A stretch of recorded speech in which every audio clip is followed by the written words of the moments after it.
법원의 영장 발부는 객관식입니다. 모든 영장은 태생부터가 기본권 침해고요. 조서 내용을 주관식으로 검토할 절차는 반드시 필요합니다.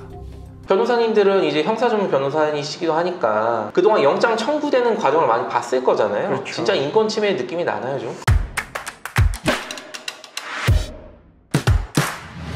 안녕하세요, 로이어 프렌즈입니다. 프렌즈입니다. 구독, 좋아요, 댓글, 알람 설정까지 부탁드려요. 오늘은 저희가 그 준비한 영상이 우리 그 레전드 드라마라고 하면서 비밀의 숲 한번 리뷰를 이제 해드렸고, 그리고 비밀의 숲 시즌2에 대해서도 저희가 앞으로 리뷰를 할 예정이다 이렇게 말씀을 드렸죠. 그래가지고 TVN과 협의를 해서 이제 저희가 이제 공식적으로 이제 리뷰를 하게 됐고, 저희는 돈을 받지는 않고 영상 지원만 받아서 이제 영상을 촬영을 하게 됐습니다. 영상을 사용하는 것만 허락받은 거죠? 그렇죠, 사용은. 그래서 오늘은 저희가 시즌2의 3화랑 4화에 대해서만 이제 조금 리뷰를 해보고자 하는데, 뭐 3화, 4화만 해도 사실 내용이 너무 많더라고요. 그쵸. 네, 너무 많아가지고 이거 어디까지 리뷰를 해야 될지는 모르겠는데 한번 같이 보면서 조금 이야기를 해보면 좋을 것 같고, 그때 우리가 이제 먼저 말씀드렸지만 굵직굵직한 거는 이제 검경수사권 조정 내용, 그래서 그 부분은 중간에 이제 나오기도 해서 저희가 좀 진행을 하다가 말씀을 드리면 좋을 것 같아요. 여러 가지 사건들이 나오는데 메인은 이제 경찰이랑 검찰이 서로 이제 그 안 좋은 면을 까발리면서 공격을 해가지고 검경수사권 조정에서 더 우위를 점하려고 하는 맞아요. 그런 스토리로 보이죠, 아직까지는. 맞아요. 뭐 뒤에 가면 어떻게 될지 모르겠지만. 그래서 일단은 뭐 에피소드들이 이제 조금 튀어나오고 있고, 그거를 이제 조금 시청자들한테 이해를 시키면서, 아 이래서 이제 경찰한테 맡기면 안 돼, 아 이래서 검사가 계속 가지면 안 돼, 뭐 이렇게 이야기를 하고 있어가지고 저희가 좀 디테일한 부분 같이 리뷰해보면 좋을 것 같아요. 자, 보시죠.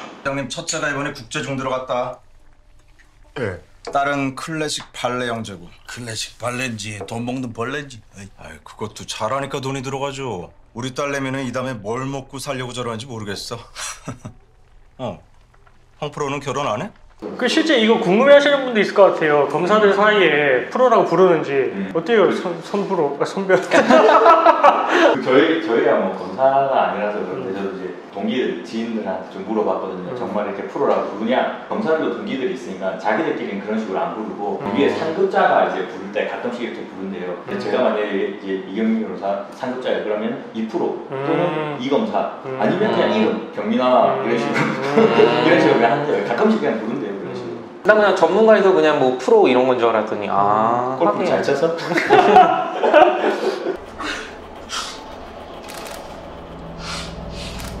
이게 아마 경찰 사이에 좀 치부를 드러내려고 하는 것 같은 사건인데, 네. 그 세곡지구대에서 순경이 사망한 그 사건이죠? 맞아요.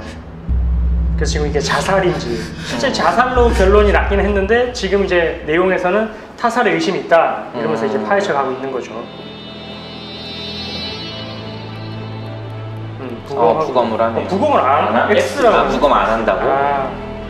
일단은 멍이죠 저거는. 사후 CPR 자극, 우울증 약을 복용했다. 자살로 몰아가기 위해서 하는 거죠. 그렇죠. 지금 방금 CPR 자극 얘기를 했잖아요. 네네네. 보면 이게 가슴에 멍 들어있는 장면도 이렇게 나오고, 그 실제로 네, 심폐소생술을 하다 보면은 보통 이제 그런 걱정들 되게 많이 하잖아요. 너무 세게 눌러가지고 갈비뼈가 부러지면 어떡하냐. 맞아요. 근데 실제로 지침에서는 갈비뼈가 부러지는 게 문제가 아니라 지금 사람이 죽냐 사냐 문제이기 때문에 그런 걱정 하지 말고 엄청 세게 누르라고요. 실제로 많이 부러지기도 하거든요. 그래서 엄청 멍도 많이 들기도 하고 피도 나기도 하고, 근데 그래도 일단 사람이 살아야 되니까 폐가 멀쩡한 시체보다는 폐에 피난 살아있는 사람이 낫잖아요. 그렇죠. 살고 말이죠. 네.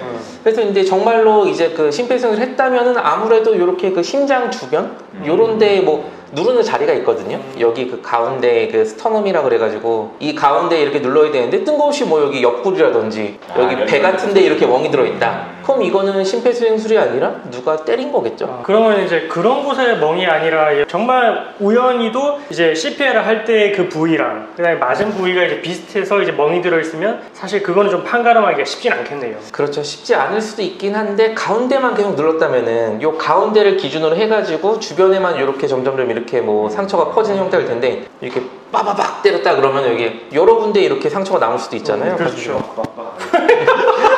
근데 뭐 이거는 여기 까봐야지 알 수, 여기 피부를 벗겨봐야지 이제 피하 출혈 같은 거 확인하면서 알 수 있는데 지금 여기선 부검을 안 한다 그랬잖아요. 그렇죠. 네. 그럼 좀 약간 덮어버리는 느낌도 좀 있긴 하죠. 그리고 여기 보면 지금 여기 네, 손에 지금 살점을 채취를 했잖아요. 네네. 네. 근데 내가 죽으려고 한번 이렇게 긁은 다음에 목을 매진 않잖아요. 그렇죠. 누군가 그렇죠. 나를 이제 공격을 하니까 거기에 대해서 반항을 하면서 이렇게 그 긁고 하면서 내려가는 거기 때문에 만약에 다른 사람 DNA가 나왔다. 그럼 이건 타살에 대한 강력한 증거가 될 수 있겠죠. 그럼 적어도 그 DNA가 이제 주변에서 특히나 이제 긁혔을 만한 사람을 이제 찾아봤어야 되는 건데 이거는 어떻게 보면 좀 덮으려고 그렇죠. 그런 부분을 확인을 안 했을 가능성도 있는 거네요. 그렇죠. 2017년 11월 24일 이것도 되게 많이 나온 장면이죠. 삼성호텔에서 본인 업소에서 일하던 이것도 되게 궁금해 하실 것 같아요. 검찰에서 지금 조사를 하는 건데 이렇게 어두컴컴한 분위기. 이게 아니라 장사 엎은 거예요. 일단은 뭐 진술 녹화는 하죠. 근데 이 분위기가 이렇게 어두컴컴하지 않아요. 그렇죠. 네, 지금 이 분위기랑 비슷해요. 좀 밝죠? 네. 밝고 그리고 사실 실제 조사를 이제 실무에서는 정말 굵직한 사건 아니면 검사가 직접 안 해요. 바로 이제 하진 않고 계장이 밑에서 이제 조사를 하고 나서 뒤에 이제 검사가 확인을 하는 그런 이제 조금 예. 그래서 뭐 조금 실무상 그렇게 하고 있는데 보통 이제 드라마에 나오는 거 보면 뭐 검사가 직접 이제 물어보면서 좀 어두운 분위기에서 조금 겁을 준다고 해야 되나? 좀 그런 게 있죠. 근데 그리고 보면 저는 보통 이제 이게 계장님이랑 이렇게 조사를 하고 옆에 보면은 검사님이 앉아가지고 자기 일을 하고 있잖아요. 네. 저는 그럼 신경 안 쓰고 있는 줄 알았거든요. 근데 있죠. 다 듣고 있나 봐요. 네, 그래서 다 듣고 중간중간에 듣고 있다가 이거 좀 아니다 싶으면 이렇게 중간에 이렇게 뭐 물어보고 그러더라고요. 네. 막 옆에 앉아 있다가. 맞아요. 지금 그 사건이 일어난 장소에 지금 황시목 검사가 왔어요. 네. 검사가 직접 이제 현장에 온 건데 사실 이제 정말 문제가 되는 사건은 직접 가가지고 현장 검증하기도 하거든요. 그렇죠. 네, 네. 근데 지금 겁나지도 않나 봐요.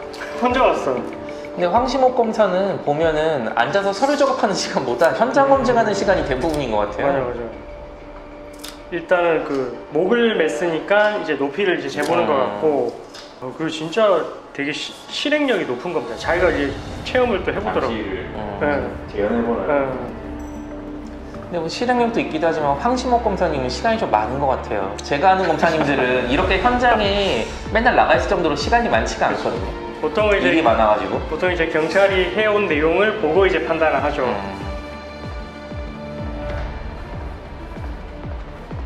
되게 근데 이게 극적인 장면인데 멋있던데 화면이 이렇게 팍 전환되면서.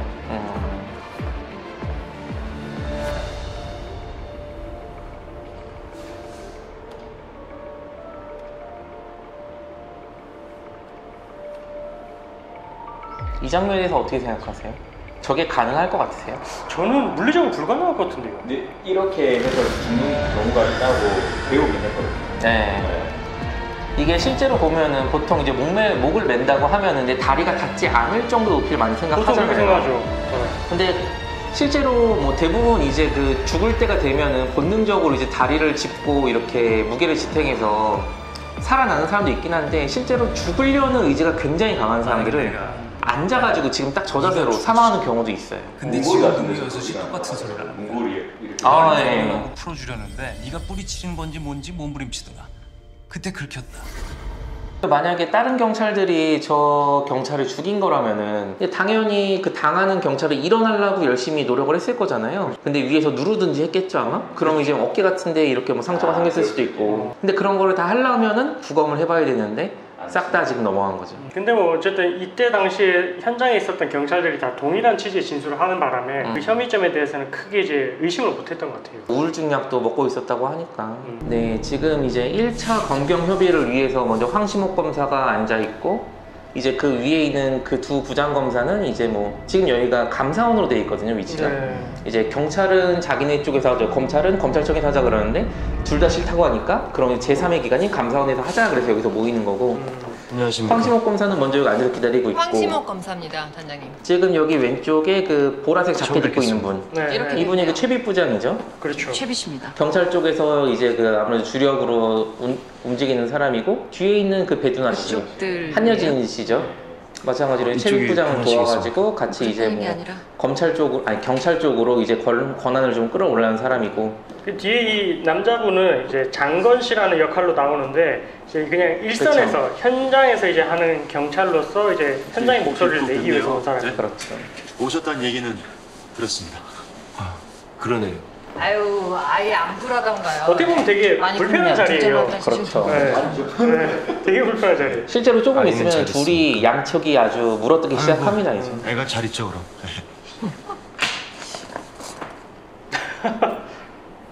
뭉쳐봐 먹어. 무서워. 이거 뭐래? 웃지도 못해. 우리 애들하고 좋은 한 면이 있어서 다행이네요. 저런 거 좀 있지 않아요? 있어요. 상사가 부하직한테 야 웃냐? 웃겨?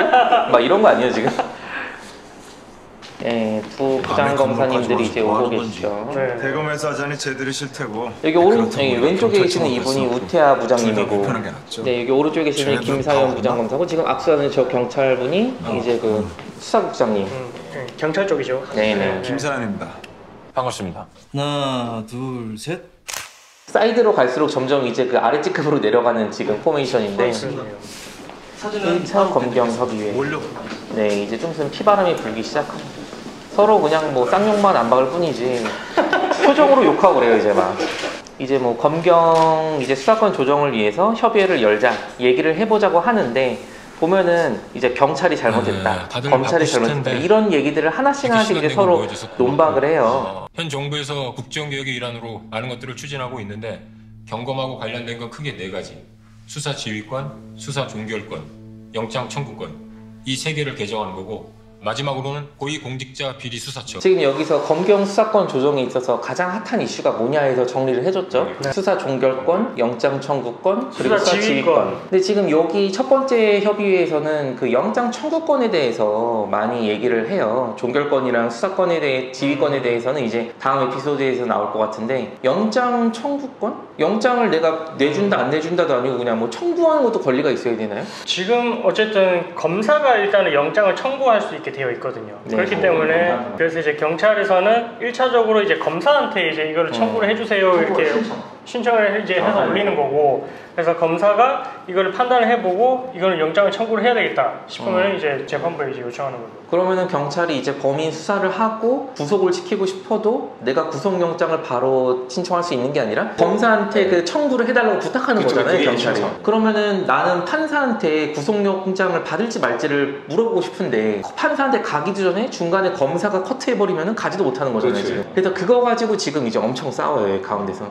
그래서 이제 검찰 쪽에서 내는 논리가, 아니 헌법을 봐라. 헌법 12조 3항에 보면은 영장은 검사가 청구하는 걸로 돼 있다. 너네 헌법을 어길 거냐, 이런 얘기가 나오는데, 근데 지금 법을 개정하려고 만든 모인 자리잖아요. 그렇죠. 헌법 개정해버리면 안 돼요? 헌법이 최상위 법인데. 그러니까 그거 좀 설명해 주세요. 지금 여기서 검경 수사권 조정은 형사소송법의 문제잖아요. 그렇죠. 다르죠.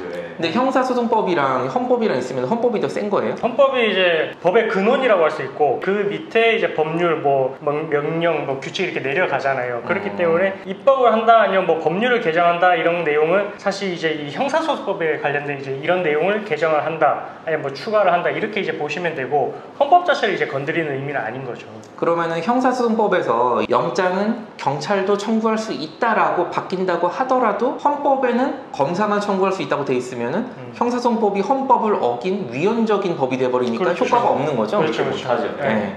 그래서 검찰 쪽에서 내세운 논리가, 지금 우리는 형사소송법 개정에 대해서 논의를 하고 있는데 더 위에 있는 최상위법인 헌법을 어기면서 그걸 어떻게 바꾸냐, 뭐 이런 걸 지금 논거로 들고 있죠. 근데 그러면 또 이제 경찰에서 반박을 하는 게, 뭐 지금 현행 헌법은 그렇긴 한데 그보다 더 옛날에 헌법이 몇 차례 개정돼 왔잖아요. 맨 처음에 헌법이 생겼을 때는 그때는 경찰한테도 영장 청구권이 있었대요. 근데 5.16 쿠데타 때 이제 그 개헌을 하면서 그때 경찰이 빠진 거다, 뭐 이런 얘기도 하고 되게 팽팽하게 나서죠. 그러면서 서로 또 디스를 무지하게 해요. 막 검찰 너네 이런 비리 저질렀지, 경찰 너네 이런 비리 저질렀지, 그러면서 마지막에 들어온 그 용산서의 그 경찰분 장건, 그 장건 수사관님이 이제 뭐 옛날 얘기 하지 말고 그러면 지금 얘기를 해주겠다 하면서 그 전세금 사기당한 그 이야기를 하는 거거든요.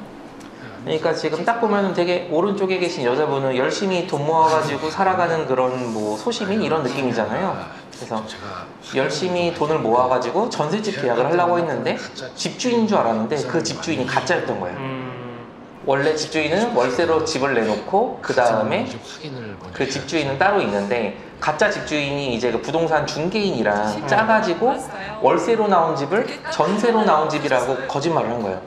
그 다음에 전세 보증금을 받은 다음에 도망가 버린 거죠. 내 집 내 명의도 아니고 전세방 하나. 사기 많네요. 네. 그래가지고 지금 그 범죄자를 경찰이 쫓고 있어요. 그래서 결국 이렇게 뭐 지하철도 열심히 달리고 해가지고 잡거든요. 지금 저 범이죠. 지금 쫓아가서 잡아요. 근데 현행범으로 잡았어요. 근데 이 사람을 경찰이 현행범으로 잡으면 계속 데리고 있을 수 있나요? 신체의 자유를 제한하는 거기 때문에 48시간 이상 이제 어쨌든 신체의 자유를 이제 인치를 하려고 하면은 영장이 필요하죠. 그렇죠. 그러면 일단 경찰이 잡아놓고 나서 48시간 내에 영장이 청구가 돼야 되는 거잖아요. 그렇죠. 근데 잡은 건 경찰인데 경찰은 지금 영장을 청구할 권한이 없잖아요. 그러면 검사한테 이제 영장을 청구해달라고 신청을 해야 되는데 검사가 영장을 청구를 안 해줘버리면은 나중에 48시간 지나면 어떻게 해야 되죠? 그 범인은? 석방해야죠. 그러면은 그 범인은 어떡하죠? 도망가겠죠. 네, 어디 필리핀으로 밀항하든지 할 수도 그렇죠. 있겠죠. 아니면 뭐 증거를 은폐한다든지. 그래서 지금 그거 가지고 이제 수사 일선에 있는 그 수사관이 토로를 하는 거예요. 아니 우리가 이렇게 잠복해가면서 열심히 잡았는데 검사가 영장을 청구를 안 해준다. 지금 소심이 등쳐먹는 그 전세금 사기꾼 놈을 놔줄 위기다. 지금 몇 시간 안 남았다. 이런데도 지금 영장 청구권을 검사가 계속 가지고 있어야 되느냐. 뭐 이런 얘기가 나오고 있는 거죠. 영장 발부는 객관식입니다. 모든 영장은 태생부터가 기본권 침해고. 전 여기서 이 황시목 조서 검사 내용을 얘기가 주관식으로 굉장히 검토할 마음에 절차는 와닿더라고요. 반드시 필요합니다. 지금 일단 영장이 청구되고 나면은 경찰의 논리가 그거였거든요. 우리가 영장이 발부될지 말지를 판단하겠다는 게 아니다. 우리도 판사한테 판단을 받기 위해 청구만 한다는 거다. 뭐가 문제냐 이렇게 얘기를 하는데 지금 검찰 측에서는 법원에서 그 영장이 청구가 되면은 법원은 답을 2개밖에 못 낸다. 발부 아니면 기각. 그럼 이게 객관식인 거죠. OX처럼. 그러면 그 OX 문제로 풀다 보면은 너무 과도하게 영장이 남발이 될 수 있다는 거예요. 그 OX 문제 객관식으로 가기 전에 이제 검사가 주관식으로 문제를 한번 풀어보는 절차가 더 필요하지 않겠느냐 이런 얘기를 하면서 그럼 영장이 근데 남발되면은 뭐가 안 좋죠? 영장은 나쁜 놈들한테 발부되는 거잖아요. 근데 무죄 추정의 원칙이잖아요. 그쵸. 사실 이제 불구속 수사 원칙이고 강제 수사를 하는 것은 이제 예외적인 부분에 한해서 하는 게 사실은 이제 어떻게 형사법적으로는 맞는 원리죠. 네. 그래가지고 여기서 황시목 검사가 그런 표현을 해요. 영장은 그 자체로 이미 인권 침해라고. 그러니까 굉장히 제한되어야 된다 이런 얘기를 하거든요. 변호사님들은 이제 형사전문 변호사이시기도 하니까 그동안 영장 청구되는 과정을 많이 봤을 거잖아요. 그렇죠. 진짜 인권 침해의 느낌이 나나요 좀? 이게 아직까지는 그래서 조금 생각을 하는 게 어떤 범죄를 저지른 사람이든 뭔가 자기의 방어권이 있잖아요. 그래서 이제 방어권이 보장이 되려면 결국은 이제 조금 뭐 변호사도 이제 증거에 대해서 이제 체부를 해야 되지만 당사자가 어떻게 보면 제일 잘 알고 있기 때문에 자신을 변호할 수 있는 그런 증거들을 가장 많이 알고도 있고 가지고 올 수가 있잖아요. 근데 그게 이제 신체의 자유가 제한이 되면 어떻게 보면 자기의 방어권을 행사하는데 이제 한계가 생기기 때문에 아무래도 조금은 이제 재판이 진행이 되고 나서 증인신문까지 되고 나서 1심에서 법정 구속돼도 늦진 않다고 생각을 하거든요. 그래서 어느 정도 이제 수사 단계에서는 적어도 이제 신체의 자유가 보장이 되어줘야 되는 게 아닌가 그렇게 생각해요. 그렇죠. 뭐 구속영장도 그렇고 뭐 저는 예전에 그 압수수색 현장에 있었는데 압수수색을 26시간인가 했었거든요. 근데 정말 그 피가 마르더라고요 사람이. 집에 가고 싶어서? 예. 만약에 제가 뭐 사무실이든 제 집이든 이제 압수수색을 당하고 있다라고 하면은 계속 옆에 있어야 되잖아요. 그렇죠. 그럼 그 시간 동안 저는 계속 20시간 넘게 그 긴장의 끈을 놓을 수가 없는 거예요 이제 막. 구속영장도 마찬가지게 이제 영장을 청구해서 법원에서 구속영장 실질 심사를 하면 그 심사를 했다고 해서 바로 나오는 게 아니에요. 그 실제 법원에서 발부 여부를 결정할 때까지 거의 뭐 한 6시간 좀 많이 걸리면 9시간 넘어가는데 그때까지 유치장이나 구치소에 가서 입감하고 있거든요. 모르는 그 시간 동안 그 사람 미치는 거예요. 그쵸. 엄청나게 후달리겠죠 이제. 이런 것도 보면 이 사람 말대로 뭐 인권 침해가 될 수도 있다. 왜냐면 이게 실제 남발해버리면 그런 케이스가 계속 많이 발생할 거 아니에요. 그래가지고 뭐 결국 서로 입장만 확인하고 이제 화가 난 채로 이제 결렬됐어요 1차는. 끝장나게 매운 거 먹자. 딱 나오죠. 지금 저희도 그렇죠. 항상 점심 메뉴 이제 뭐 고민을 하는데 이분들도 뭐 먹을까 하다가 화나니까 매운 거 먹으러 가자. 매운 게 스트레스가 풀려요. 네. 검찰 측에서도 이제 뭐 점심 메뉴 이제 정하러 가는데 이제 황시목한테 야 주변에 뭐 있냐 그러니까 뭐 수제 햄버거집 있으니까 목 맥혀 임마 그거 말고 뭐 딴 거 뭐 아무거나 괜찮아라고 이렇게 말을 했는데 이거 드시러 가시죠. 아 그것만 빼고 그럼 요거 드시러 가시죠. 아 그것도 말고 막 이러면 뭔가 의견은 제시 안 하면서 반대만 하는 그런 사람들. 그런 사람도 있어. 제일 싫죠. 내가 고청윤인데? 누구세요?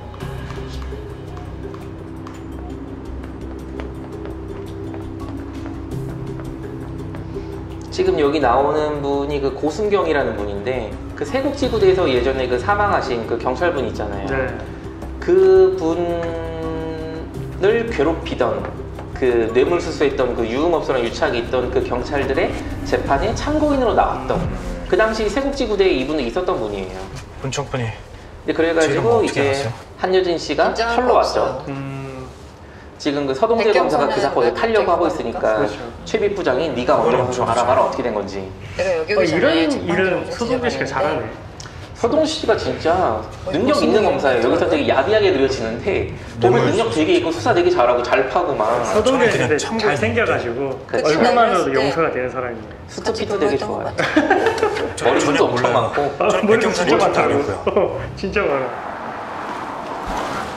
그래가지고 이제 한여진이 윽박도 지르고 해가지고 여러 가지 정보를 알아내죠. 송경사하고 팀원들 사이가 어땠습니까? 특히 김수항 순경하고? 왜 김순경님이요? 빨리 말 안 해? 이 길로 나하고 본청 갈래요? 바로 옆에서 봤잖아. 갑자기 말을 놓기 시작하죠. 저 진짜 딱 한 번 봤어요. 그래서 이제 얘기를 하기 시작하는데 아니요. 그 당시에 이제 세곡지구대에서 많은 그 순경들이 유흥업소랑 유착이 돼가지고 돈을 받고 있었잖아요. 근데 사망한 그 순경분 한 분만 이제 돈을 안 받고 있었는데 그러니까 그 한 명을 집단으로 괴롭히는 거예요 지금. 지금 이제 뭐 커피 타 먹으려고 그러는데 와가지고 뜨거운 물 손에 부어버리고 막. 승기가 뭔데 나보고 나오라고. 그리고 보면 저는 누가 뭐 좋아한다고 나오냐고. 잘 모르겠는데 군대 보면 열애 이런 거 있잖아요. 그쵸. 그럼 이제 열애가 되면은 이제 그 아래 계급인 내가 사람들이 직접 윗계급한테 나오겠다. 막 말 무슨 놓고 막 상관? 이러잖아요. 지금 그런 식의 너 장면이에요. 위아래도 없어? 원래도 후배인데 막 나이만 반말하고 처먹으면 막. 다냐? 아 이게 정말 이거는 진짜 안 되지. 먼저 인간이 돼야지. 제발 그만하세요. 돈 안 받아 먹었다고 지금 인간이 돼야지 이러고 있는데 어처구니가 없죠. 네가 인간이 돼야지. 야 김수야! 저 이런 식으로 계속 괴롭혀 왔던 거죠. 그러다가 이제 결정적인 진술이 나오죠. 송경사 죽었을 때 지구대 누구 있었어요? 되게 중요한 장면이죠 이제. 죽었을 때 누가 있었냐. 송경사 시신 제일 처음 발견한 게 그렇지. 누구예요? 누가 제일 먼저 발견했냐.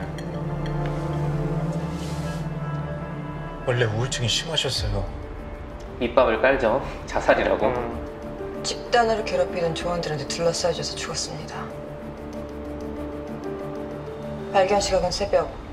송경사 조원들 말고는 지구대에 아무도 없었습니다. 아무도 의정부 없는데 지방에서 사망을 정보를 했다. 요구했다던 전직 경찰 김수왕은 샤워실에서 죽은 송경사를 제일 처음 단독으로 발견한 조원입니다. 중요한 장면이죠. 아까 그 하극상으로 반말 까고 나가던 애 걔가 가장 먼저 발견을 했다. 혼자서 시체를.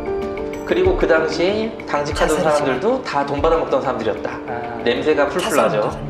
이게 타살이라는 게 조금 이제 드러나기 시작하니까 이제 채비 씨도 이제 네, 어떡하지? 우리 이거 집은 불리하겠는데? 근데 또 때마침 이거를 검찰이 파고 있어요, 이 사건에 대해서. 만약에 이게 뭐 언론에 대서특필이 되면은 경찰 이대로 안 된다. 그렇죠. 여론이 이런 또 사람들한테 어떻게 해. 맞아요.